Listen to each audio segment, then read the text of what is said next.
జగన్మోహన్ రెడ్డి కొత్త పాలసీని తీసుకురాబోతున్నారు. ఇసుకకు సంబంధించి ఈ కొత్త పాలసీని తీసుకురాబోయే సమయంలో కొంత గ్యాప్ వచ్చింది. ఈ గ్యాప్లో ప్రత్యక్షంగా పరోక్షంగా దాదాపు 1 కోటి మందికి పైగా ప్రభావం పడుతుంది వాళ్ళ మీద అనేటువంటి అభిప్రాయం వ్యక్తం చేస్తున్నారు. అయితే గతంలో ఉచిత విధానం ఉన్నప్పటికీ కూడా సిండికేట్ల రూపంలో ఎమ్మెల్యేలు స్థానిక ఉన్నటువంటి లీడర్ల మాఫియాగా ఏర్పడి అక్కడ ఇసుకను అమ్ముకున్నారనేటువంటి ఆరోపణలు ఉన్నాయి. అలాంటి ఆరోపణలు రాకుండా కొత్త పాలసీని తీసుకురావాలని జగన్మోహన్ రెడ్డి భావిస్తున్నారు. ఆ క్రమంలో తమిళనాడు తెలంగాణ పాలసీని అధ్యయనం చేయమంటున్నారు. ఈలోపు కమ్యూనిస్టు పార్టీలు అయితే ముందుకొచ్చి జగన్మోహన్ రెడ్డి పాలన మీద విమర్శలు గుప్పిస్తున్నారు.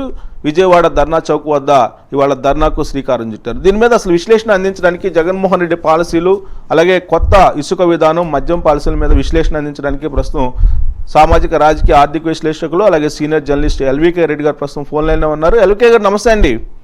సో ఇసుక విధానాన్ని ప్రకటించినందువలన లేట్ అవుతున్నందువలన ఆంధ్రప్రదేశ్లో దాదాపు 1 కోటి మందికి పైగా ఇబ్బంది పడుతున్నారు అనేటువంటి ఒక ఆరోపణని ఒక అభిప్రాయాన్ని తీసుకొస్తున్నారు కామ్రేడ్లో. నిజంగా అంత ఇబ్బంది పరిస్థితులు ఉన్నాయంటారు అక్కడ? అంటే కన్స్ట్రక్షన్ నిర్మాణ రంగంలో ఇది కొంత ఇబ్బంది అయి ఉండొచ్చు కాక, కానీ దానికంటే కూడా పర్యావరణం పరిరక్షణ అక్రమ సంపాదన అనే దానికి అడ్డుకట్ట వేయడం అనే ఈ రెండు చాలా ప్రధానమైనటువంటి. ఎందుకంటే సమాజము భవిష్యత్ తరాలకి మనం ఎలా ఉండాలా అనేది చూడాలా. గోదావరి నదిలో రాజమండ్రి దగ్గర గల్ఫ్ నుంచి తెచ్చినటువంటి మిషన్లు పెట్టి నదిలో 40 అడుగుల లోపల నుంచి కూడా ఇసుక తీసుకొచ్చి అమ్ముకున్నటువంటి చరిత్ర ఉంటే దానికి ఒక జస్ట్ 50 రోజులు, ఒక 2 నెలలు దాన్ని చెప్పొచ్చు ముఖ్యమంత్రి గారిని కానీ ప్రభుత్వాన్ని కానీ, మీరు పాలసీ తొందరగా ఎవాల్వ్ చేయండి, ఇది ఈ విధంగా అవుతుంది అని. ఈ లోపల ఎన్ని విమర్శలు సోషల్ మీడియాలో గానీ ఎన్ని ఆరోపణలు, ఎన్ని వార్తలు చూస్తుంటే ఇది ఒకటే ఉన్నదేమో రాష్ట్రంలో సమస్య అనేటట్టుగా ఇసుకను తయారు చేశారు. కానీ మొన్నటిదాకా కోట్లాది రూపాయలు, 100 కోట్లు, 1000 కోట్ల రూపాయలు అక్రమంగా సంపాదించే దాని మీద ఒక్కరు కూడా మాట్లాడిన వాళ్ళు లేరు. ఇవాళ నిర్మాణ రంగంలో ఉండే కార్మికులకు ఉపాధికి సంబంధించి కొంత ఇబ్బంది ఉండొచ్చేమో కొద్దిగా, నేను దాన్ని పూర్తిగా ఏమీ లేదు అని చెప్పలేను. ఎందుకంటే ఇసుక లేకపోతే నిర్మాణం, కానీ నిర్మాణం రంగంలో జరుగుతున్నటువంటి పని ఎంత, ఇది 10 గంటలు జరుగుతున్నాయని కూడా మనం పేరు చేసుకోవాలి. ఇష్యూని పట్టుకొని దాన్ని ఉద్యమాలు ఆందోళన కాదు, ఎంతమందికి ఇంతకుముందు పని ఉండేది, ఇప్పుడు ఎంతమందికి లేదు అని. కానీ ఆ పని ఉన్నప్పుడు కూడా ఎంత అక్రమంగా జరిగింది, అక్రమాలు అరికట్టడం ద్వారా రాష్ట్రానికి జరిగే మేలనేది కూడా పేరు చేసుకుని ఉంటే బాగుండేది. కానీ ఇప్పుడు మనం ఒక పాలసీ అంటే మీరు ఇక్కడ ఇంకో మాట కూడా చెప్పాలి. గతంలో మనకు తెలిసినట్టు నాకు గడిచిన 20 ఏళ్లలో ఎప్పుడు ఒక ప్రభుత్వం ఏర్పడగానే మొదటి వారం అయిపోగానే విమర్శలు చేసినటువంటి సందర్భం గతంలో ఎప్పుడు లేదు. రాజశేఖర రెడ్డి గారి మీద కూడా మాధ్యమాల్లో విపరీతమైన ప్రచారం చేసేవాళ్ళు వ్యతిరేకత. ఆయన ముఖ్యమంత్రి అయినప్పుడు కూడా దాదాపు ఒక 2 నెలలు 2.5 నెలల కొంత సంయమనం పాటించినట్టుగా నాకు గుర్తు. అవును. కానీ ఇప్పుడు 1 వారం రోజులు కూడా లేదు, మొదలు పెట్టేసి దుమ్మెత్తిపోయటం అనేది మొదలు. ఇప్పుడు తిరుపతిలో ఏదో టీవీ నేచారని ఇంకోటి లేనివి ఉన్నట్టుగా సృష్టించి మాట్లాడుతున్నటువంటి సందర్భాలు కూడా చాలా వేదనలు. ఇప్పుడు మనకి ఇసుక గందరగోళంగా దారుణంగా తీయడం వల్ల పర్యావరణానికి ఎంత నష్టం జరుగుతోంది. మొన్నటిదాకా మన పర్యావరణ వేత్తలు, సామాజిక శాస్త్రవేత్తలు మాట్లాడినటువంటి అంశాలు ఎవరు పరిగణలోకి తీసుకున్న సందర్భం కూడా లేదు. ప్రభుత్వం త్వరగా పాలసీ తీసుకురావాలి, నేను కాదని చెప్పను, కానీ కొంత టైం ఉంటుంది. 1 by 1 చేస్తున్న దాంట్లో ఈ పాలసీని కూడా తీసుకొస్తాము, ఇట్లా ప్రభుత్వ పరంగానే వాటర్ ఇచ్చి తీసుకునే పాలసీని తీసుకొస్తామని చెప్పిన తర్వాత కొన్ని రోజులు ఓపిక పట్టొచ్చు, లేదా త్వరగా చేయండి, లేదా అంతలోపు తీసుకోవడానికి అవకాశం ఏమని అని అడగదు. ఎల్వికే గారు, ఇప్పుడు మనం ఇసుక పాలసీని కనుక ఒక్కసారి క్షుణ్ణంగా మనం చూసినట్టయితే కనుక 2014లో చంద్రబాబు నాయుడు అధికారంలోకి వచ్చినప్పుడు అది ఎన్ఎండిసి కింద ఉండేది. ఎన్ఎండిసి దగ్గర ఉన్నప్పుడు రీచ్ని గుర్తించి వేలం వేసేవారు. వేలంలో ఎవరు పాడుకుంటారో వాళ్ళు ఇసుకను అమ్ముకునేటువంటి పద్ధతి ఉండేది. ఆ తర్వాత అదేదో మాఫియాగా మారిందని చెప్పి ఉచిత ఇసుక పాలసీని తీసుకొచ్చారు 2017లో. ఉచిత ఇసుక పాలసీ వచ్చిన తర్వాత ఎన్ఎండిసి కంప్లీట్గా తప్పుకుంది, పర్యవేక్షణ నుంచి తప్పుకున్న తర్వాత రీచ్లు అసలు ఎన్ని ఉన్నాయి, ఎన్నింటిని మెయింటైన్ చేస్తున్నారు అనేది కూడా గవర్నమెంట్ దగ్గర లేకుండా పోయింది. దాంతో ఎమ్మెల్యేలు, స్థానిక నేతలు గుప్పిట్లోకి వెళ్ళిపోయాయి అనేది ఆరోపణలు వచ్చాయి. ఇప్పుడు దానికి స్వస్తి పలికి కొత్త విధానాన్ని, ఆన్లైన్ విధానాన్ని తెలంగాణలో ఏ విధంగా అయితే తీసుకొచ్చారో అదే విధానాన్ని తీసుకురావాలని జగన్మోహన్ రెడ్డి ప్రయత్నిస్తూ ఉన్నారు. సో తెలంగాణలో అలాగే తమిళనాడులో పాలసీలు బాగున్నాయి అంటున్నారు. సో చంద్రబాబు నాయుడు 2014లో కానీ 2017లో కానీ తీసుకొచ్చినటువంటి పాలసీలను రద్దు చేయటం అనేది అది రాజకీయ పరమైన నిర్ణయంగా ఇప్పుడు కామ్రేడ్లు భావిస్తూ ఉన్నారు. అంటే మీకు తెలియదు ఏం కాదు, అది ఒక పథకం ప్రకారం జరుగుతున్నటువంటి వ్యవహారం. ఏది ఈ ఆందోళన కానీ, పత్రికల్లో వస్తున్న వార్తలు కానీ, ఇంకోటి కానీ ఇప్పుడు ఇసుక ఎన్ఎండిసిలో ఉన్నప్పుడుగా అక్కడ ఒక అధికారి మహిళని పట్టుకొని కొట్టినటువంటి సంఘటన మనం చూసాం. తర్వాత ఉచిత ఇసుక తీసుకొచ్చిన తర్వాత ఏం జరిగిందో మొత్తం కళ్ళ కట్టినట్టుగా రాష్ట్రంలో కనపడింది. దాన్ని చోటా నాయకులు, గ్రామస్థాయి నాయకుల దగ్గర వాళ్ళని ఉపయోగించుకొని బడా నాయకులు ఎన్ని వందల వేల కోట్లు సంపాదించారో మనకు తెలుసు. సో దాంట్లో ఆ ఏర్పేడు పోలీస్ స్టేషన్ దగ్గర ఫిర్యాదు చేయడానికి వెళ్ళిన వాళ్ళని లారీ తొక్కించి చంపేశారు. సో ఇన్ని దారుణాలు జరిగితే మాట్లాడలే వీళ్ళు ఎవరు. ఎక్కడో అదే స్టేట్మెంట్ ఏదో కంటి తుడుపుగా ఇచ్చినట్టుగా నాకు గుర్తు. ఎక్కడ ఆందోళన కానీ ధర్నా కానీ చేసినటువంటి సంగతి నాకు ఎప్పుడు గుర్తులేదు. పుట్టుకొని వచ్చినట్టుగా ఉద్యమాలు, ఆందోళన అని చెప్తాం అనేది ఎందుకో కొద్దిగా నాకు ఇలా చేయాల్సినటువంటి అవసరం ఏంటి? ఎవరి కోసం చేస్తున్నారు ఇది? నిజంగానే ప్రజల కోసమా, కార్మికుల కోసమా, ఉపాధి కోల్పోతున్న వాళ్ళ కోసం చేస్తున్నారా, లేదా ఆ సంపాదన పనుల కోసం చేస్తున్నారా అనే అనుమానాలు వచ్చేటటువంటి పరిస్థితి కనిపిస్తాం.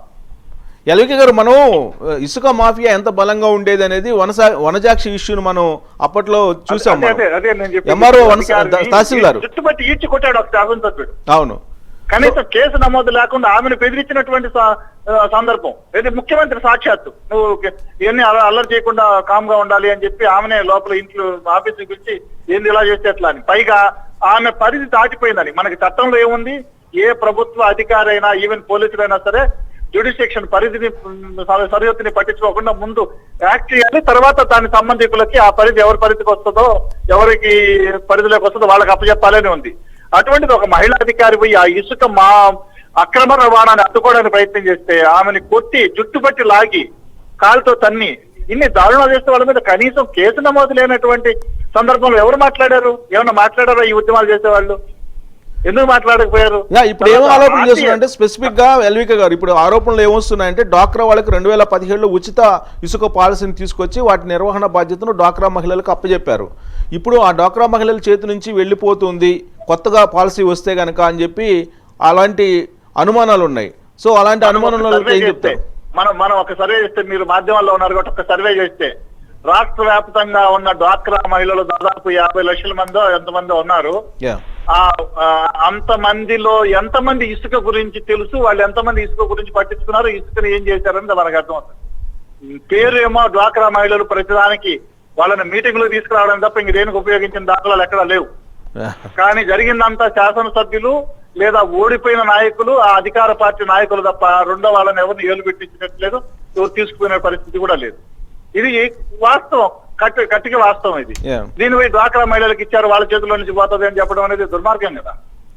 సో వీటన్నిటికీ చెక్ పెట్టాలా ఖచ్చితంగా? సెప్టెంబర్ 5 లోపల ఓపిక పడితే సెప్టెంబర్ 5 దాకా ఖచ్చితంగా వీటన్నిటికీ చెక్ పెట్టాలా, పాలసీని ఖచ్చితంగా తీసుకొస్తారు జగన్మోహన్ రెడ్డి అనుకుంటున్నారా?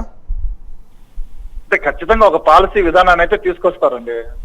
పూర్తిగా అంతా కట్టడి చేయడం అనేది, ఎందుకంటే ఇంత అవినీతి ప్రవాహం లాగా ఉండేటటువంటి సమాజంలో ఒక్కసారిగా మొత్తాన్ని కట్టడి చేయడం అనేది ప్రభుత్వానికి కూడా అంత సాధ్యమేది కాదు. ఎందుకంటే ప్రభుత్వం అంటే ఏదో నలుగురు మనుషులు కాదు కదా, కింద నుంచి పై దాకా మనుషుల వాళ్ళ తత్వంలో మార్పు కూడా రావాలి. బట్ చట్టం అనేది ఒకటి ఉంటే ఖచ్చితంగా కొంత కంట్రోల్ అవుతుంది.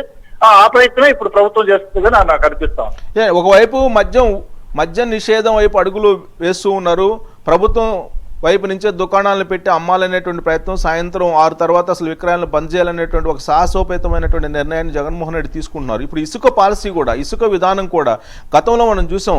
అసలు ఇసుక సిండికేట్ల వల్లే తెలుగుదేశం పార్టీ దెబ్బతింది అనేటువంటి అభిప్రాయాన్ని కూడా ఇప్పుడు తెలుగుదేశం వాళ్ళు కొంత అభిప్రాయపడుతూ ఉన్నారు. అంత భయంకరమైనటువంటి ఇసుక సిండికేట్ని చిన్నాభిన్నం చేసి ప్రభుత్వం డిపోల ద్వారా అమ్మేటువంటి పరిస్థితి సాధ్యమవుతుందా? అంటే ప్రభుత్వం గట్టిగా చేస్తే ఏదైనా సాధ్యం అవుతుంది, సాధ్యం కాదనేది ఉండదు. ఎందుకంటే మనకి మద్య నిషేధానికి తూట్లు ఎందుకు పడిచారండి? మనకి దానికి చరిత్రలోకి వెళ్తే చాలా ఉంది. ఇప్పుడు 1989-94 వరకు ఉన్న ప్రభుత్వానికి వ్యతిరేకంగా మద్య నిషేధ ఉద్యమం జరిగింది అనేది మనకు కనపడుతోంది. తర్వాత ఎన్టీ రామారావు గారు మొత్తం సంపూర్ణ మద్య నిషేధం విధిస్తే సరే అన్న తర్వాత కొన్ని నెలల్లోనే చంద్రబాబు నాయుడు గారు ముఖ్యమంత్రి రాగానే మద్య నిషేధానికి తూట్లు ఎందుకు పడిచారు? ఎవరి కోసం పడిచారు? అంటే అక్రమ మద్యం వస్తుంది అని ఎందుకు రాశారు మాధ్యమాల్లో? అక్రమ మద్యం వస్తే ప్రభుత్వం కట్టడి చేయలేదా?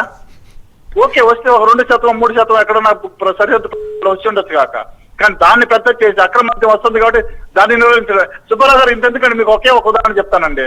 నేదురుమల్లి జనార్దన్ రెడ్డి గారు ముఖ్యమంత్రిగా ఉండగా 1 మెడికల్ కాలేజీలు ఇచ్చారు ప్రైవేట్ రంగంలో. అవును, మొత్తం మీడియా తెలుగుదేశం పార్టీ ఏం మాట్లాడిందంటే సరస్వతిని నడి రోడ్డు మీద అమ్ముతున్నారు అని మాట్లాడారు. మీడియా కూడా. అంటే ఆ రోజున్న అత్యధిక సర్క్యులేషన్ ఉన్న మీడియా గురించి నేను మాట్లాడుతున్నా, అందరూగా. ముఖ్యమంత్రి అయిన తర్వాత పదుల సంఖ్యలో ఒకటేసారి 70-80 ఇంజనీరింగ్ కాలేజీలు ప్రైవేట్ రంగంలో పెట్టారు. అవును. మన రాష్ట్రం నుంచి డబ్బులు ఇతర రాష్ట్రాలకు వెళ్లకుండా ఇక్కడే సర్క్యులేట్ అయ్యే విధంగా ఈ చర్య ఉపయోగపడుతుంది అని రాశారు. అంటే ఇంకొకరు గవర్నమెంట్ లో ఉండగా ఒక కాలేజీ పెడితేమో తరచులు అమ్మడం, మనకు అనుకూల వచ్చినప్పుడు మాత్రం డబ్బులు ఇక్కడే సర్క్యులేట్ అవడానికి వీలుగా రాయడం. అట్లా చెప్పుకుంటూ పోతే చాలా ఉదాహరణలు ఉన్నాయి. ఎందుకంటే ప్రజల పక్షాలు ఉండాల్సినటువంటి మాధ్యమాలు ఇప్పుడు ఆ రకంగా లేవు. అందువల్ల ఒక కుట్రపూరితమైనటువంటి వాతావరణం మనకు స్పష్టంగా కనిపిస్తా ఉంది.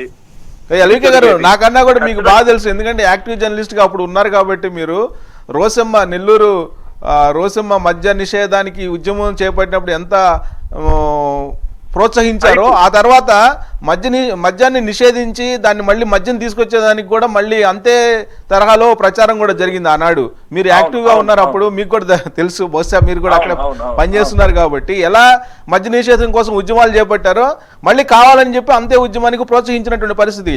ఇప్పుడు ఇసుకకు సంబంధించి కూడా ఏపీలో నిజంగా అంత సమస్య లేనప్పటికీ కూడా క్రియేట్ చేస్తున్నారంటారా? ఖచ్చితంగానండి, ఖచ్చితంగా దాంట్లో అనుమానం లేదు. అందుకే నేను మీతో అన్నా, ఒక సర్వే చేస్తే మొత్తం తేటతెల్లం అవుతుంది. డ్వాక్రా మహిళలు ఎంతమంది ఇసుక రవాణాలో పాల్పంచుకున్నారు, ఎంతమంది లేదు అనేది. ఎందుకంటే వాళ్ళ పేరు మీద దోపిడీ జరిగిందండి. ఇప్పుడు కూడా కార్మికులు అంత పెద్ద ఎత్తున, ఎందుకంటే జస్ట్ ఒక నెల రోజుల పాటికే ఏ నిర్మాణం చేసే వాళ్ళైనా సరే కనీసం ఒక 10-15 రోజులకు సరిపడా ఇసుక పెట్టుకోరండి, అన్ని ముడి సరుకులు పెట్టుకుంటారు. సో ఆ రకంగా ప్రభుత్వం వచ్చిన తర్వాత కొన్ని దాదాపు 1-10 రోజులు పట్టి దాని జోలికి పోలేదు. అంటే ఇప్పుడు 50 రోజులు అయిందంటే ఇంకో 40 రోజులు అంటే వాళ్ళ దగ్గర స్టాక్ ఒక 20 రోజులు ఉండింటారు. మనం ఇల్లు కట్టుకుంటూ ఉంటే కూడా మనకు కనీసం 10-15 రోజులు సరిపడి ఇసుక పట్టుకుంటాం. అట్లా ఏ పిల్లరైనా ఏ నిర్మాణ రంగంలో ఉండేలో పెట్టుకుంటారు. అందుకే నేను అన్న, ఒక స్వల్పమైన సమస్య ఉండొచ్చు కాక ఉపాధికి సంబంధించి దాన్ని ఇంత చెలవలు పొలవలు చేసి గోరంతలు కొండంతలు చేయాల్సినటువంటి అవసరం ఉందని నేను అనుకోవటం లేదు. ఆ నిర్ణయాన్ని తొందరగా తీసుకురాండి. ముఖ్యమంత్రిని కలిసి చెప్పొచ్చు, లేదా ప్రభుత్వానికి చెప్పొచ్చు, అధికారులకు చెప్పొచ్చు, మీ పాలసీని త్వరగా ప్రకటించండి, జాప్యం చేయకండి అని. అంతేగాని ఒక్క దిగిన ఉద్యమాలు, దండాలు అంటే మొన్నదాకా ఏమైనట్టు మన ఆందోళన, ధర్నాలు, అది నాకు వచ్చే అనుమానం కాదు, చాలా మంది వ్యక్తం చేస్తున్నటువంటి భావన ఇది. నేను ఉద్యమాలు స్వాగతిస్తాను, ఖచ్చితంగా చేయాలంటాను. కానీ ఇది చాలా మంది అడుగుతున్న ప్రశ్న ఏంటంటే, మొన్నదాకా ఎందుకు చేయలేదు, వీళ్ళంతా ఏం చేశారు అని. రైట్ అండి ఎల్వికే గారు, థ్యాంక్ యూ వెరీ మచ్ మీ విశ్లేషణ అంది. ఈ వీడియో మీకు నచ్చితే లైక్ చేయండి, షేర్ చేయండి, సబ్స్క్రైబ్ చేసి బెల్ బటన్ నొక్కండి.